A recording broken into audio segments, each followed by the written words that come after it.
선생님, 오늘 아침 화장실 가셨나요? 혹시 며칠째 소식이 없으신가요? 사흘이 지났다면 오늘 이 이야기는 끝까지 들어보셔야 합니다. 단순히 조금 불편한 문제가 아닐 수 있거든요. 우리 몸속 장이 이미 멈추기 시작했다는 신호일 수 있습니다. 변비라는 말을 들으면 많은 분들이 이렇게 생각하십니다. 에이, 그거야 조금 불편한 것 아니겠어. 며칠 지나면 나오겠지. 하지만 우리 나이에는 그 며칠이 정말 무섭게 지나갑니다. 배는 돌처럼 굳어가고 가스는 차오르고 숨쉬기도 답답해지는 그 느낌. 아침마다 눈을 뜨면 제일 먼저 화장실 걱정부터 하게 되는 그 하루. 겪어보신 분은 압니다. 이게 단순한 불편함이 아니라는 것을요. 오늘 저는 그 답답함을 풀어드릴 이야기를 준비했습니다. 비싼 약도 아니고 특별한 보약도 아닙니다. 지금 선생님 댁 주방에 이미 있는 아주 평범한 재료들로 가능한 일입니다. 오늘 영상이 도움이 되실 것 같다면 좋아요 한번 눌러주시고 시작하겠습니다. 장이 멈추는 데는 이유가 있습니다. 그리고 그 이유를 정확히 알면 해결책도 자연스럽게 따라옵니다. 오늘은 장을 다시 움직이게 만드는 핵심 방법들을 하나씩 차근차근 알려드릴게요. 특히 오늘 마지막 부분에서는 대부분의 분들이 평생 모르고 지나치는 아주 중요한 이야기를 드릴 겁니다. 그러니 끝까지 함께 해주시길 부탁드립니다. 먼저 한 가지 여쭤볼게요. 선생님은 평소에 몸에 좋다고 챙겨 드시는 음식이 있으신가요? 채소를 열심히 드시거나 물을 많이 마시려고 노력하신다거나 아니면 섬유질이 풍부한 식품을 따로 챙겨 드시는 분들도 계시겠죠. 그런데 그 좋은 습관들을 지켜오셨는데도 왜 여전히 장이 답답하게 막혀 있는 걸까요? 그 안타깝고도 놀라운 이유 지금부터 하나씩 풀어드리겠습니다. 오늘 드릴 이야기를 다 들으시면 세 가지를 얻어 가실 수 있습니다. 첫째, 지금 내장이 왜 멈춰 있는지 정확한 이유를 알게 되실 겁니다. 둘째, 아침마다 실천할 수 있는 아주 간단한 습관 하나를 갖게 되실 겁니다. 셋째, 오늘부터 피해야 할 음식이 무엇인지도 명확히 알게 되실 거예요. 자, 그럼 이제 진짜 이야기를 시작해 보겠습니다. 하지만 그 전에 제가 상담실에서 직접 들었던 한 분의 이야기를 먼저 들려드리고 싶습니다. 이 이야기가 오늘의 모든 내용을 이해하는 데 가장 중요한 열쇠가 될 테니까요. 어느 날 제 상담실에 70대 중반의 한 어르신이 오셨습니다. 처음에는 그냥 보통 상담처럼 시작됐어요. 그런데 자리에 앉으시자마자 고개를 들지 못하시는 거예요. 한참을 침묵 속에 앉아 계셨습니다. 제가 조심스럽게 선생님 오늘 어떻게 오셨어요? 하고 여쭈어봤습니다. 그제서야 천천히 말씀을 꺼내셨는데 목소리가 떨리고 계셨어요. 사실은요, 열흘이 넘었어요. 아무것도 안 나와요. 그 말씀을 들으면서 저는 속으로 얼마나 힘드셨을까 싶었습니다. 그동안 어떻게 지내셨어요? 하고 물어봤더니 조용히 말씀하셨습니다. 너무 답답하고 죽을 것 같아서 제 손으로 직접 꺼냈습니다. 그 말씀을 하시면서 두 눈에 눈물이 맺히셨어요. 저도 가슴이 먹먹해졌습니다. 나중에 더 자세히 여쭤보니 이런 상황이셨어요. 처음에는 그냥 이틀 정도 못 보는 것 같아서 별로 신경을 안 쓰셨대요. 원래 나이 들면 좀 느려지는 거 아니겠어? 하고 대수롭지 않게 넘기셨다고 했습니다. 그런데 사흘이 되고 나흘이 되어도 아무 소식이 없었습니다. 배는 점점 단단하게 굳어갔고 가스가 차오르기 시작했습니다. 밤에 누우면 배가 팽팽하게 당기는 느낌 때문에 잠을 못 이루셨대요. 그래서 몸에 좋다고 챙겨 드시던 채소를 더 많이 드셨습니다. 물도 더 열심히 마셨습니다. 이 정도 했으면 나오겠지 하고 기다리셨지만 아무 변화가 없었어요. 닷새가 되자 복부 통증이 시작됐고 일주일이 넘어가자 두통도 생기셨대요. 밥맛이 없어지고 기운이 없어지고 몸 전체가 무거워졌습니다. 가족에게 말하기도 창피하셔서 혼자 끙끙 앓으셨던 거예요. 그분은 마지막에 이런 말씀을 하셨습니다. 내가 뭘 잘못한 건지 모르겠어요. 채소도 먹고 물도 많이 마시고 다 했는데 그 말씀이 저에게는 정말 깊이 남았습니다. 잘못하신 게 없습니다. 다 맞게 하셨어요. 단지 한 가지가 빠져 있었을 뿐입니다. 그리고 그 한 가지를 모르면 아무리 열심히 해도 장은 움직이지 않습니다. 비슷한 경험 있으신 분들 댓글로 함께 나눠주셔도 좋겠습니다. 혼자 고생하고 계신 분들에게 위로가 될 수 있습니다. 자, 그럼 이제 그 중요한 한 가지가 무엇인지 알아보러 가겠습니다. 우리 장 속에서 실제로 무슨 일이 벌어지고 있는지 제가 아주 쉽게 설명해 드릴게요. 이 부분이 오늘의 핵심입니다. 조금 뒤에서 자세히 말씀드리겠습니다. 그 전에 우리가 왜 이 문제를 더 일찍 심각하게 생각해야 하는지부터 먼저 짚고 넘어가겠습니다. 우리 몸속 장을 하나의 미끄럼틀이라고 생각해 보세요. 매끄럽고 경사가 잘 잡혀 있으면 변이 쑥쑥 잘 내려갑니다. 그런데 이 미끄럼틀이 녹슬어 있고 기름기가 하나도 없다면 어떻게 될까요? 아무리 밀어내려 해도 중간에 찰떡처럼 붙어서 꼼짝도 하지 않겠죠. 지금 많은 분들의 장이 바로 그런 상태입니다. 장이 제대로 움직이려면 딱 세 가지 조건이 동시에 맞아야 합니다. 첫째는 장 근육이 움직일 수 있는 힘, 둘째는 변이 부드럽게 내려갈 환경, 셋째는 장에게 움직이라는 신호입니다. 이 세 가지 중 하나라도 빠지면 장은 움직이지 않습니다. 그런데 안타깝게도 우리가 좋다고 해온 습관들이 이 세 가지 중 꼭 하나씩을 놓치고 있었습니다. 먼저 채소 이야기를 해보겠습니다. 채소를 많이 드시는 건 분명히 좋은 습관입니다. 하지만 장이 이미 멈춰 있는 상태에서 거친 섬유질을 계속 밀어 넣으면 어떻게 될까요? 막혀있는 배수구에 모래를 계속 부어 넣는 것과 같습니다. 물기도 없이 모래가 쌓이면 결국 시멘트처럼 굳어버립니다. 실제로 병원 응급실에 변비로 실려 오시는 어르신들의 배를 보면 초록빛 덩어리가 돌처럼 굳어있는 경우가 많다고 합니다. 그게 바로 우리가 몸에 좋다고 드셨던 양배추, 고구마, 브로콜리가 굳어버린 겁니다. 다음으로 물 이야기입니다. 물을 많이 마시면 당연히 변이 잘 나올 것 같죠? 그런데 여기서 많은 분들이 놀라십니다. 물은 장을 직접 움직이는 역할을 하지 않습니다. 물은 기를 촉촉하게 만들어주는 역할일 뿐이고 장을 실제로 움직이게 하는 신호는 따로 있습니다. 바로 간에서 만들어지는 담즙이라는 천연 비누입니다.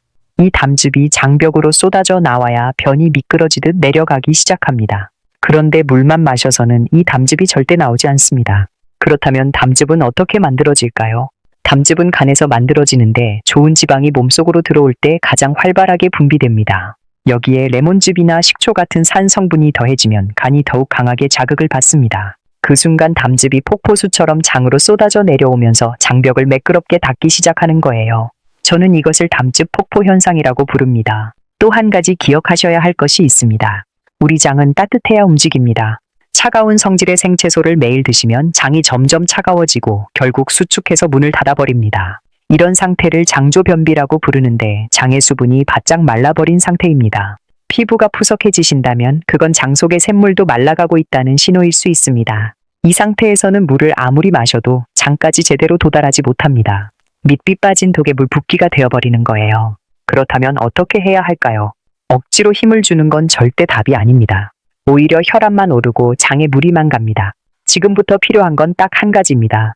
녹슨 미끄럼틀에 기름을 쳐주는 것입니다. 조금 뒤에 그 정확한 방법을 알려드리겠습니다. 하지만 그 전에 지금 이걸 그냥 두면 어떤 일이 생기는지 먼저 말씀드리고 싶습니다. 선생님, 지금 며칠째 소식이 없으신가요? 숫자 하나만 댓글에 남겨주세요. 하루면 1, 일주일이면 7이라고요. 이 숫자는 단순히 날짜가 아닙니다. 지금 우리 몸이 보내는 아주 중요한 신호이기도 합니다. 변이 장 안에 머무는 시간이 길어질수록 무슨 일이 생길까요? 처음 이틀 정도는 그냥 불편한 수준입니다. 하지만 사흘이 넘어가기 시작하면 장 속에서 음식이 부패하면서 독소가 생성됩니다. 이 독소들이 장벽을 통해 혈액으로 흡수되기 시작합니다. 그러면 온몸이 무겁고 피부가 칙칙해지고 두통이 생기기도 합니다. 밥맛이 없어지는 것도 이 독소들이 위장 기능을 방해하기 때문입니다. 그런데 여기서 더 심각한 문제가 있습니다. 우리 몸은 놀랍게도 이 불편한 상황에 적응하기 시작합니다.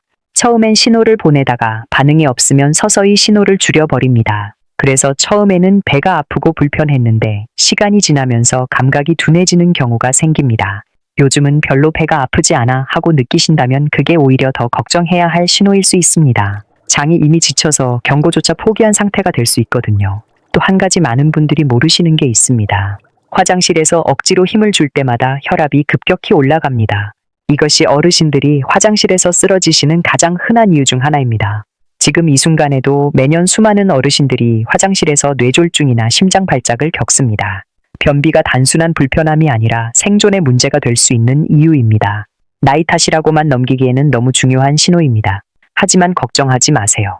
몸의 변화는 자연스러운 과정입니다. 조금만 일찍 관리하셔도 충분히 달라질 수 있습니다. 지금부터라도 절대 늦지 않았습니다. 중요한 건 지금 내 몸이 어떤 신호를 보내고 있는지 정확히 이해하고 그에 맞게 도와주는 것입니다. 그렇다면 장이 멈추기 전에 나타나는 초기 신호는 어떤 것들이 있을까요? 첫 번째는 배꼽 주변이 다른 곳보다 유독 차갑게 느껴지는 것입니다. 지금 잠깐 손을 따뜻하게 비벼서 배꼽 주변을 살짝 만져보세요. 선하고 차갑게 느껴지신다면 장이 이미 차가워지기 시작한 신호일 수 있습니다. 두 번째는 방귀 냄새가 평소보다 지독해지는 것입니다. 이건 장 속에서 음식이 제대로 소화되지 못하고 부패하기 시작했다는 뜻입니다. 세 번째는 아침에 일어났을 때 입냄새가 심해지는 것입니다. 장 속의 독소가 혈액을 타고 폐까지 올라오기 때문입니다. 이런 신호들이 보인다면 지금 당장 실천하실 수 있는 방법이 있습니다. 이제 바로 그 방법을 알려드릴 시간이 됐습니다. 다음 파트에서는 오늘의 가장 핵심이 되는 실천 루틴을 전부 알려드릴 거예요. 이걸 알고 나면 왜 그동안 열심히 했는데도 안 됐는지 모든 게 이해되실 겁니다. 자, 이제 드디어 오늘의 핵심 내용입니다. 장을 다시 움직이게 만드는 방법 지금부터 하나씩 말씀드리겠습니다. 메모하실 분들은 지금 바로 종이와 펜을 준비해보세요.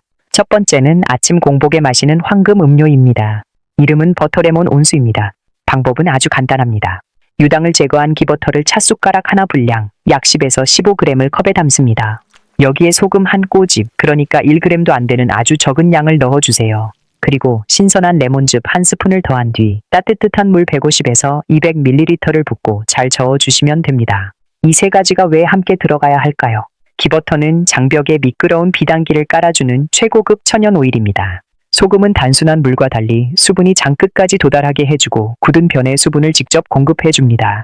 레몬즙의 산 성분은 잠자던 간을 깨워 담즙 비누를 폭포처럼 쏟아내게 만듭니다.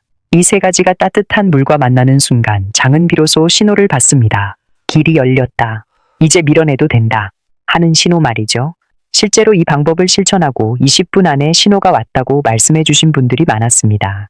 혹시 버터와 소금물이 조금 낯설게 느껴지신다면 다른 방법도 있습니다. 평소에 커피를 즐겨 드시는 분이라면 내일 아침 블랙커피에 기버터 한 조각을 녹여보세요. 커피의 카페인이 잠자던 장 근육을 흔들어 깨우는 전령사 역할을 합니다. 여기에 기버터가 더해지면 담즙이 분비되면서 장벽의 윤활이 시작됩니다. 단, 설탕이나 프림이 들어간 믹스커피는 절대 안 됩니다. 반드시 설탕 없는 따뜻한 블랙커피를 써주세요. 그렇지 않으면 오히려 장 속에 염증만 생길 수 있거든요. 두 번째 방법은 아침 공복에 들기름과 연한 소금물을 함께 드시는 것입니다. 들기름 한 스푼을 먼저 드시고 곧바로 아주 연한 소금물 한 잔을 천천히 마셔보세요. 들기름의 풍부한 오메가3 성분이 장벽에 윤기를 더해줍니다. 그리고 연한 소금물이 돌처럼 굳은 변의 수분을 직접 공급해주는 역할을 합니다. 여기에 한 가지 더, 식초에 살짝 찍은 불린 다시마를 함께 드시면 더욱 좋습니다. 식초의 산 성분이 간을 자극하고 다시마의 마그네슘이 장 근육의 전기 신호를 회복시켜줍니다. 세 번째는 화장실 자세입니다. 우리 몸속에는 치골직장근이라는 근육이 있어서 평소에 직장을 기역자 모양으로 꺾어 놓습니다. 그래야 평소에 실수를 안 하니까요. 그런데 화장실에서 허리를 꼿꼿이 펴고 앉으면 이 근육이 절대 풀리지 않습니다. 꺾인 호스에서 물이 나오지 않는 것과 똑같습니다. 이 근육을 풀어주는 각도는 딱 35도입니다. 무릎을 가슴 쪽으로 살짝 올리고 허리를 앞으로 살짝 숙이는 자세입니다. 작은 발받침대를 화장실에 두시고 발을 올리시면 자연스럽게 이 각도가 됩니다. 이 자세 하나만으로도 그동안 꽉 잠겨있던 장의 출구가 일직선으로 열립니다. 네 번째는 저녁의 골드 키위입니다. 저녁 식사 직후에 잘 익은 골드 키위 한두 알을 꼭 챙겨 드세요. 키위 속 액티니딘이라는 효소가 저녁에 드신 음식이 장에서 잘 소화되도록 도와줍니다. 또한 키위 속 세로토닌 성분이 밤사이 몸을 편안하게 이완시켜주고 수면의 질도 높여줍니다.